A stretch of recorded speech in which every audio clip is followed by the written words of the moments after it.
तो आज हम लोग पॉलिटी में भाग 2 को पढ़ेंगे और भाग 2 में हम लोग देखेंगे नागरिकता। तो नागरिकता की जब बात करता है तो ये हमारे संविधान में आर्टिकल 5 से 11 में उल्लेख किया गया है नागरिकता। तो आइए हम सबसे पहले पढ़ते हैं नागरिकता प्राप्ति के प्रकार कौन कौन से होते हैं। तो नागरिकता प्राप्ति के प्रकार, नागरिकता प्राप्ति के प्रकार हम लोग ये पढ़ते हैं। तो जब हम लोग नागरिकता प्राप्ति के प्रकार को पढ़ते हैं तो हम एक शब्द लिखते हैं, देव राज का पंजीकरण। देवराज का पंजीकरण, इसका मतलब होता है देशीकरण। इसका मतलब होता है देशीकरण। इसका मतलब होता है वंशानुगत। वंशानुगत। और इसका मतलब होता है राज्य क्षेत्र का विलय। राज्य क्षेत्र का विलय के आधार पर। इसका मतलब होता है जन्म के आधार पर। जन्म के आधार पर। जब जन्म के आधार पर हम लोग पढ़ते हैं तो इसका आधार वर्ष, जन्म के आधार पर जो आधार वर्ष गिना गया है, आधार वर्ष 26/1/1950 से गिना गया। कब से गिना गया है? ये 26/1/1950 से गिना गया। फिर ये साइलेंट कर दो और इसका मतलब है पंजीकरण के आधार पर। पंजीकरण के आधार पर या हम कह सकते हैं रजिस्ट्रेशन के आधार पर, या फिर हम रजिस्ट्रेशन के आधार पर। तो नागरिकता प्राप्ति के प्रकार कितने हैं? 5। ये तो नागरिकता प्राप्ति के प्रकार 2 प्रकार से पढ़ते हैं। एक हम पढ़ते हैं मुख्य कितने प्रकार हैं, ये प्रकार के प्रकार हमने पढ़े। यदि हम और देखें नागरिकता प्राप्ति के प्रकार, तो नागरिकता 2 प्रकार से प्राप्त की जा सकती है। नागरिकता 2 प्रकार से प्राप्त की जाती है। तो ये प्रकार नंबर 1 हम इसमें देखते हैं कि चलो नागरिकता प्राप्ति के प्रकार में हम देखते तो ये 5 प्रकार हो गए। या फिर अन्य प्रकार में जैसे, चलो इन्हीं को पहले समझ लेते हैं क्योंकि फिर मिक्सअप हो जाएगा तो बनेगा नहीं। देशीकरण का मतलब क्या होता है? देशीकरण और रजिस्ट्रेशन दोनों एक साथ लागू होते हैं। देशीकरण और रजिस्ट्रेशन दोनों एक साथ लागू होते हैं। ये कैसे? जैसे मान लो कोई व्यक्ति, विदेशी व्यक्ति, वो भारत की नागरिकता लेना चाहता है तो वो सबसे पहले क्या होगा कि रजिस्ट्रेशन करेगा। रजिस्ट्रेशन करने के बाद भी भारत में रहेगा। तो जब भारत में रहेगा तो ये देखा जाता है, देशीकरण से ये संबंध है कि वो भारत के कल्चर को, भारत की सभ्यता को, भारत के कॉन्स्टिट्यूशन को, इन सब में वो विश्वास रख पाएगा नहीं रह पाएगा, भारत में रह पाएगा कि नहीं रह पाएगा। जैसे रजिस्ट्रेशन करता है तो भारत सरकार उसे टाइम देती है 2 वर्ष, फिर एक्सटेंड करके 2 वर्ष, फिर एक्सटेंड करके 3 वर्ष। इस प्रकार से कम 7 वर्ष उसे पहले भारत में निवास करना पड़ता है वीजा लेकर के। फिर उसके बाद में भारत सरकार उसे क्या देती है? नागरिकता देती है। हमसे क्वेश्चन पूछता है नागरिकता प्राप्ति के प्रकार कौन कौन से? तो 5 प्रकार है। कौन कौन से? नंबर 1 देशीकरण, नंबर 2 वंशानुगत, नंबर 3 राज्य क्षेत्र का विलय। अब समझो वंशानुगत का मतलब क्या है? यदि हमारे पूर्वज, हमारे माता पिता, बाबा भारत में रह रहे तो क्या हमको जन्म लेने के बाद नागरिकता लेनी पड़ेगी भारत सरकार से? नहीं, हम लोग ऑटोमेटिक जन्म से भारत के नागरिक हो जाते हैं। फिर उसके बाद राज्य क्षेत्र के विलय की बात करता है। अब जब राज्य क्षेत्र के विलय की बात कर रहा है तो इसका मतलब है जैसे पीओके है, पाकिस्तान अधिकृत कश्मीर जो है, मान लो वो कश्मीर हम भारत में ले लें तो क्या वहाँ रहने वाले लोगों के नागरिकों को भगा देंगे? नहीं भगाया जाता है। ऐसा नहीं होता कि तुमने जमीन ले लिया और तुम लोग भागो, तुम्हारा कोई काम नहीं है, भाग जाओ यहाँ से, ये नहीं होता है। यानी ये बात समझो कि अगर तुम किसी देश की जमीन अधिग्रहण किए हो तो वहां पे रहने वाले लोगों की इच्छा पे डिपेंड होता है कि वो आपके देश में आना चाहते हैं या आपके देश से जाना चाहते हैं, दूसरे देश में जाना चाहते हैं। यदि वो आना चाहते हैं तो उनको आपको नागरिकता देनी पड़ेगी। जिस प्रकार से देखो सिक्किम को हमने विलय किया, सिक्किम एक देश था पहले 1959 से पहले, जो तो हमने बताया था आपको कि 1959 में चीनियों ने तिब्बत पर हमला कर दिया और तिब्बत वासियों को, वहां पे बौद्धिस्ट लोग ज्यादा रहते थे, उनको मार मार के भगा दिया, भगाया था, बताया था ये बात। ये बात कौन देख रहा था? सिक्किम देख रहा था। तो सिक्किम ने किससे समझौता कर लिया? भारत से। अब भारत ये तो नहीं कहेगा भाई साहब अच्छा है चलो ये वाली जमीन हम ले लेते हैं, तुम लोग चीन चले जाओ, तुम्हारे यहाँ पे कोई काम नहीं, भगो चीन, ऐसा होगा? नहीं होगा। तो इसलिए राज्य क्षेत्र के विलय के आधार पर नागरिकता हम लोग, जैसे किसी भी क्षेत्र को हम विलय करते हैं तो वहां पे रहने वाले लोगों की नागरिकता की भी बात हम लोग करते हैं। जन्म के आधार पर नागरिकता, जन्म के आधार पर नागरिकता में दो प्रकार के अपवाद है ना? दो प्रकार के अपवाद कौन कौन से, उनको समझ लीजिए, लिखना जरूरी नहीं। अब जन्म के आधार पर नागरिकता की, भारत में जिसका जन्म होगा उसको नागरिकता मिलेगी। अब मान लो कि भारत का कोई सेठ है या कोई भारत के दो कपल हैं और उनके बच्चे के समय वो चले गए दुबई बुर्ज खलीफा देखने। अब वहां पे हुआ क्या, उनका जो बच्चे का जन्म वही हो गया, तो अब हम लोग क्या कहें, ना ना ना ये भारत के बाहर जन्मा है, इसको नागरिकता नहीं देंगे। ऐसा होगा क्या? नहीं होगा, उसको नागरिकता मिलेगी। ये अपवाद है। जन्म क्या है, यदि भारतीय जोड़े के बच्चे का जन्म यदि विदेश में भी होता है तो उसे नागरिकता दी जाएगी। किसके आधार पर? माता पिता के आधार पर। अब जस्ट अपोजिट, अब मान लो दुबई में कोई शेख साहब है, वो अपने कपल के तहत यहाँ से गया कि चलो हम आए बुर्ज खलीफा देखने, शेख साहब मिले, तुम भी अपनी वाइफ के साथ कहाँ हो? ताजमहल देखने। अब वो ताजमहल देखने आता है अपनी वाइफ के साथ। अब यहाँ पे उसके बेटे का जन्म हो जाता है, शेख साहब बोले ना हम तो नागरिकता लेते हैं। लोग कैसे? तुमने यहाँ संविधान में लिखा है जन्म के आधार पर नागरिकता, हमारे बच्चे का जन्म तो यहाँ, तुम्हारा बच्चा तो भारत का हो गया।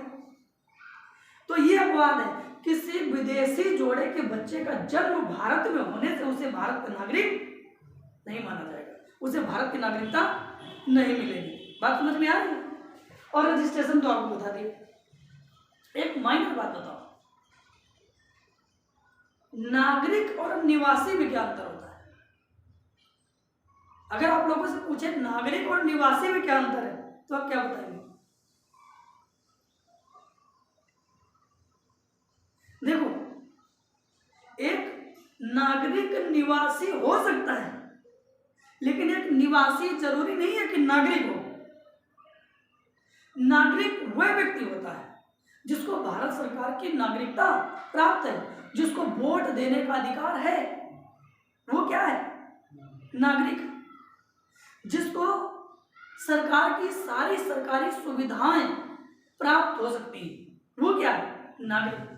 निवासी तो कोई विदेशी व्यक्ति भी हो सकता है, निवास तो भारत में कोई विदेशी व्यक्ति भी कर सकता है। इस प्रकार से निवासी और नागरिक में ये दो अंतर हुए। कौन कौन से अंतर हुए? कि एक निवासी जरूरी नहीं है कि नागरिक, लेकिन एक नागरिक निवासी है। बात समझ में आई? तो ये नागरिकता प्राप्ति करने के प्रकार थे। ठीक है, रख किया जाए, आगे बढ़ा जाए।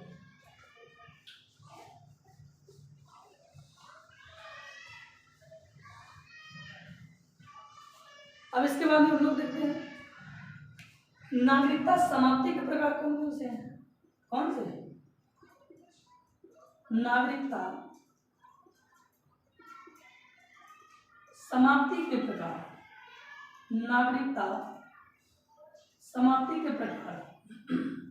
अब जब नागरिकता समाप्ति के प्रकार करते हैं तो नागरिकता मुख्यतया दो प्रकार से समाप्त होती है, सामान्यतया 5 प्रकार से।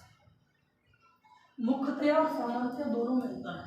देखो, पहले हम देखते हैं, दो प्रकार से नागरिकता समाप्त होगी।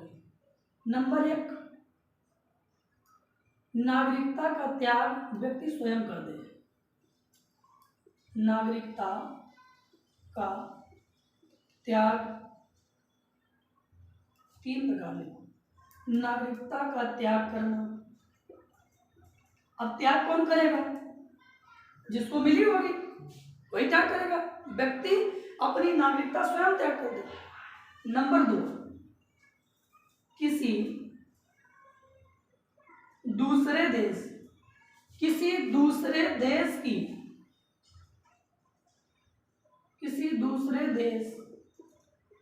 की नागरिकता ग्रहण कर लेना। अब कोई व्यक्ति पता लगा दूसरे देश की नागरिकता ले तो उसे भारत की नागरिकता नहीं मिलेगी। तीसरा, संसद या भारत सरकार द्वारा नागरिकता से वंचित किया जाना।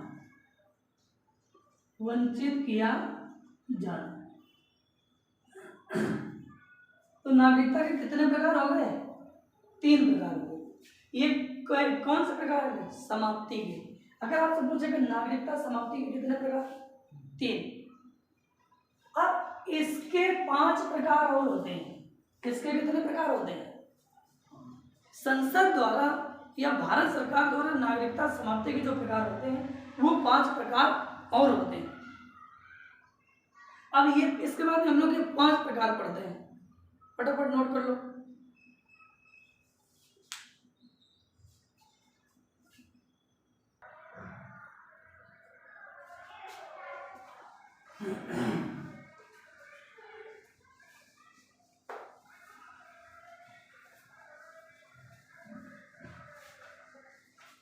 चलिए, अब इसके बाद हम देखते हैं नागरिकता समाप्ति के, संसद द्वारा नागरिकता समाप्ति के जो 5 प्रकार हैं उन 5 प्रकारों को हम पढ़ते हैं। तो हमने भी आपको पढ़ाया कि संसद द्वारा या भारत सरकार द्वारा कितने प्रकार से? 5 प्रकार से। कितने प्रकार से? तो इसमें क्या है? नंबर 1, कोई भी भारतीय लड़का या लड़की किसी दूसरे देश में सरकारी नौकरी कर ले तो उसकी नागरिकता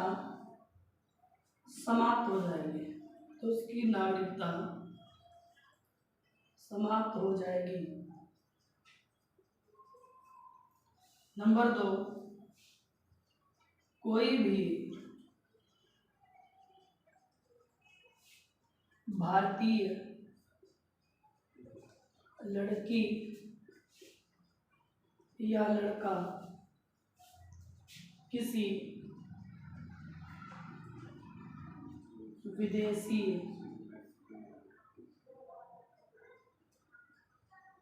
लड़का या लड़की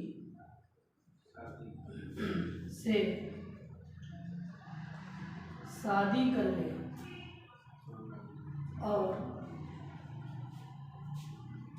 वहीं रहने लगे तो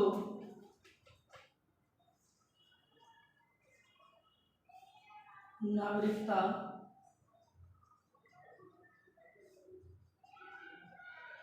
समाप्त हो जाएगी, तो नागरिकता समाप्त हो जाएगी।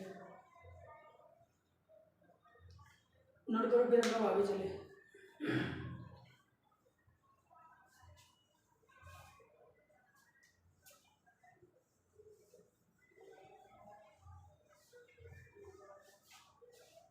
इसके बाद तीसरा, दूतावास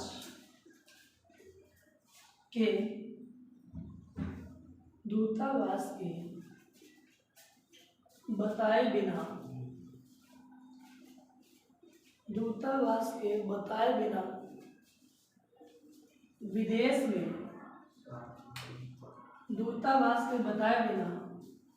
विदेश में 7 वर्ष तक निवास करने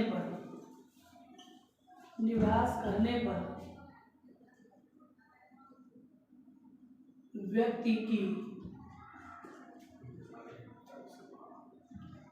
नागरिकता समाप्त हो जाएगी।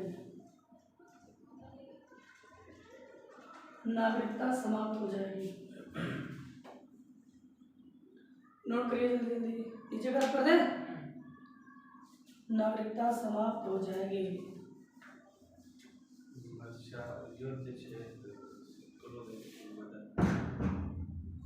नंबर 4,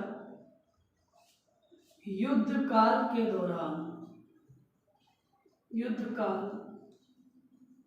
दौरान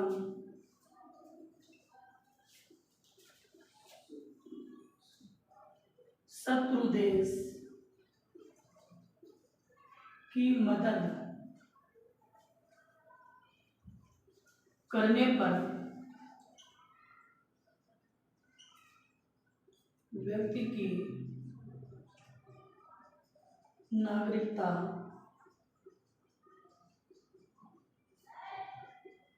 समाप्त हो जाएगी। नंबर 5,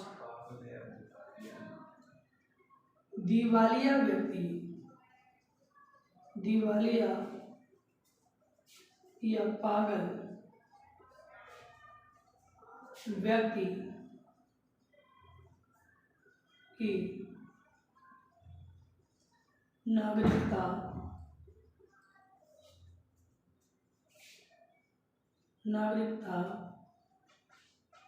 समाप्त घोषित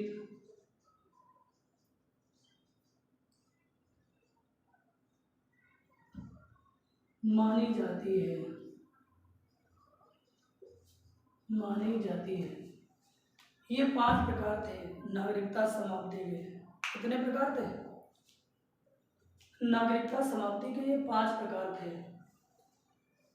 समझो, हमने पहला बताया, कोई भी भारतीय लड़की या लड़का विदेश में सरकारी नौकरी कर ले तो उसकी नागरिकता समाप्त कर दी जाएगी। दूसरा हमने बताया कि कोई भी भारतीय लड़की या लड़का विदेशी लड़के या लड़की से शादी कर ले और वहीं रहने लगे तो उसकी नागरिकता समाप्त हो जाती है। ये जो शादी करने वाली बात है, तो इसमें कुछ अपवाद है। कलाकार, प्लेयर, इंजीनियर, डॉक्टर, ऐसे लोगों की नागरिकता समाप्त नहीं होती है।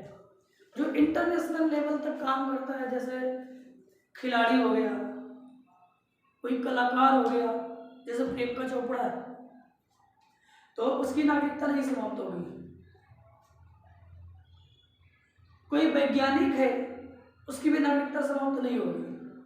कौन कौन? कलाकार, प्लेयर, डॉक्टर, इंजीनियर, वैज्ञानिक, इनकी नागरिकता छोड़ करके यदि अन्य कोई व्यक्ति विदेशी लड़की या लड़के से शादी करता है और वहीं रहने लगता है तो उसकी नागरिकता समाप्त हो जाएगी। ऐसा नहीं, शादी करने के बाद यदि वो भारत में रहते हैं, वहाँ का व्यक्ति यहाँ की नागरिकता ले लेता है तो उसकी नागरिकता काहे को समाप्त होगी? तो उसकी नागरिकता नहीं समाप्त होगी, अन्यथा उसकी नागरिकता समाप्त हो जाएगी। ठीक है। फिर हमने बताया दूतावास के बताए बिना जो इंडियन एम्बेसी है विदेश में, दूतावास, भारत का एक व्यक्ति जो IFS होता है वो वहाँ पे रहता है। अब कहोगे सर ये क्यों रहता है? इसका रीजन होता है कि अब मान लो, तुम ही सोचो कोई इजिप्ट का व्यक्ति यहाँ आ जाए, वो तो फारसी बोलता है, तुम्हें मिल जाए, वो अपनी मतलब बोलेगा, तुम समझ पाओगे उसकी भाषा? सर हमको यहाँ जाना है, समझ पाओगे? हिंदी तो बोलेगा नहीं, तो नहीं समझ पाओगे। तो इसलिए जितने देशों से व्यापारिक संबंध होते हैं भारत के, या भारत आने जाने का जो है तो बना रहता है, तो उतने देशों का एक पढ़ा लिखा व्यक्ति यहाँ पे रखा जाता है, बहुत अच्छा पढ़ा लिखा। तो वो क्या करता है, जब उस देश से भारत देश की कम्युनिकेशन जो लीडरशिप है वो जब बात करेगा, कम्युनिकेशन करेगा, तो ये लोग मध्यस्थता करते हैं। उसको हिंदी भी आती होगी, अंग्रेजी भी आती होगी, नहीं हिंदी आती तो अंग्रेजी आती होगी, तो उसकी बात सुन करके वो तुमको बता देगा ये क्या कह रहा। इसी प्रकार से एक भारतीय व्यक्ति विदेश में बैठा होता है जिसे दूतावास कहा जाता है। तो मान लो आप वहां गए, तो आप जॉब करने गए और आपका वीजा है 7 वर्ष तक, आपने 7 वर्ष से ज्यादा वहां समय बिता दिया बिना बताए, आपकी नागरिकता समाप्त हो जाएगी। याद रखना, ये जानकारी की बात, अगर कभी विदेश में गए 7 वर्ष से ज्यादा हो रहे तो इंडियन एम्बेसी से मिल लो, अपने राजदूत से मिल लो, जो भारत का राजदूत है उससे मिल लो, उसको बता दो सर मेरा समय पूरा हो, तो वो आपको 2 काम करेगा, या तो वहां से भेज देगा और या तो फिर आपके वीजा को एक्सटेंड कर देगा कि इतने दिन तक आप और रुक सकते हो, अन्यथा बिना बताए रहे तो फिर खतरा हो सकता है। फिर इसके बाद में युद्ध काल के दौरान शत्रु देश की मदद करने पर व्यक्ति की नागरिकता समाप्त हो जाएगी। मतलब कि भारत पाकिस्तान चल रहा है, युद्ध, बम तोप गोले, सेना बॉर्डर पे लड़ रही है, और तुम्हारा भाई आर्मी में हो, वो सारी बातें घर में बताते हो खुफिया, और तुम वो बातें किसको शेयर कर दो? पाकिस्तान से, कि जम्मू कश्मीर में इधर से हमारी सेना मार करेगी, तुम इधर न जाना, इधर हमारा बॉर्डर खाली रहेगा, इधर से आ जाना। तो ये तुम गुप्त बातें शेयर कर रहे हो ना। अगर ऐसा किया तो तुम देशद्रोही का काम करोगे ना, तो तुम्हारी नागरिकता ही बिल्कुल सिटीजनशिप भी खत्म कर दिया जाएगा, अलविदा कर दिया जाएगा भारत से तुम्हें। ठीक, फिर दिवालिया। आप कहोगे सर ये दिवालिया पागल व्यक्ति की नागरिकता कैसे? दिवालिया वो व्यक्ति होता है जो भारत सरकार से या भारतीय बैंकों से पैसा ले ले कर्ज न चुकाए, वो कौन सा व्यक्ति होता है? दिवालिया व्यक्ति। जैसे विजय माल्या का नाम सुना है, कहाँ चला गया? विदेश चला गया, तो ऐसे व्यक्ति की नागरिकता समाप्त हो जाए। तो अब कहोगे सर पागल, पागल का इसमें क्या रोल है? पागल क्यों ना? एक्चुअली में हमने लिखा घोषित मानी जाती है, समाप्त नहीं होती। पागल क्या होता है? एक्चुअली में एक बात बताओ, कभी भैंस देखा है आपने? देखे होगा ये कौन सी बात है? अभी बताओ, भैंस किसी खेत में चारा खाने जाए और खेत मालिक आके भैंस को मारेगा कि आपको? भैंस को नहीं मारेगा, आपको मारेगा, समझ में? अब वो क्या कहेगा, क्यों छोड़ा? अब भैंस आपके आई, आप भैंस से हाथ जोड़ के कहो प्लीज आज से मत जाना, भैंस नहीं जाएगी, वो जैसे मौका पाएगी फिर भाग जाएगी। अब समझो, इसी प्रकार से अच्छा बताओ, भैंस के खिलाफ मुकदमा केस होगा, अपनी कंप्लेन होगी कि तुम्हारे खिलाफ होगी, तुम्हारे खिलाफ होगी। तो इसी प्रकार से ये समझो कि जो पागल व्यक्ति होता है उसका जो दिमाग होता है वो काम नहीं करता, उसके जो सोचने समझने की क्षमता होती है वो काम नहीं। पागल व्यक्ति हो, किसी को गोली मार दे, पत्थर मार दे, व्यक्ति मर जाए, पागल व्यक्ति के खिलाफ मुकदमा होगा? नहीं होगा ना? नहीं होगा ना? क्यों नहीं होगा? क्योंकि वो नागरिक होने की श्रेणी में नहीं है। बात समझ रहे हो? उसमें केस क्यों नहीं हो सकता? इसलिए उस समय वो नागरिक होने की श्रेणी में नहीं है, समाप्त जैसी नागरिकता हो जाती है, लेकिन समाप्त घोषित होती है। क्या ये घोषित कर दिया गया पागल, ये इस समय अपने इंसान होने की श्रेणी में नहीं है, क्योंकि इसको सोचने समझने की क्षमता नहीं है। बात समझ में आई? तो उसकी नागरिकता समाप्त जैसी, शून्य जैसी मान ली जाती है। नहीं तो पागल व्यक्ति किसी को पत्थर मारते, बहुत सारे केस हो जाते हैं, मर भी जाते हैं लोग, लेकिन उसके खिलाफ कुछ होता है? नहीं होता है। बोले इसको करो, पागल खाने में बंद कर दो, यही तो बताया। चलो, तो आज हमने नागरिकता संबंधी इतनी बातें पढ़ ली, कल हम लोग इसके आगे बढ़ेंगे। ठीक है, थैंक यू, धन्यवाद। पढ़ लो यार तुम लोग, 15 दिन बचेंगे डेट की, तब कुछ नहीं बचेगा, फिर पागलों की तरह घूमोगे जैसे अभी घूम रहे थे 1 महीने में, समझा समझा के तुम लोगों का दिमाग तो काम करता नहीं है। कह रहे थे कि पढ़ो पढ़ो पेपर इतने जल्दी हो जाएगा, अरे सर तो वैकेंसी नहीं आती है। वैकेंसी का देखोगे कि तैयारी का देखोगे? तुम अभी कितना अच्छा करके आए थे पेपर, ये बताओ। जब पेपर अच्छा नहीं किए थे, मौका मिला है 2 महीने पढ़ लो ना, तो पढ़ना नहीं है, जो एग्जाम डेट आ जाएगी सब तो पढ़ेंगे। 15 दिन से ज्यादा नहीं मिलेंगे एग्जाम डेट आने के बाद में, तब तुम क्या कर लोगे देखेंगे। पढ़ लो, पागल ना बनो, तुम ना पढ़ो। 48 लाख में 60,000 बच्चे तो ऐसे होंगे जो पढ़ रहे होंगे, तुम ना पढ़ो। और 15 दिन में तुम क्या क्या खा लोगे? यही मौका है, रीजनिंग मैथ हिंदी सही से पढ़ लो, जीएस पढ़ लो, जो चीजें छोटी थी पढ़ लो। नहीं पढ़ोगे तो तुम जाओ, तुम्हारा काम जाए। Thank you.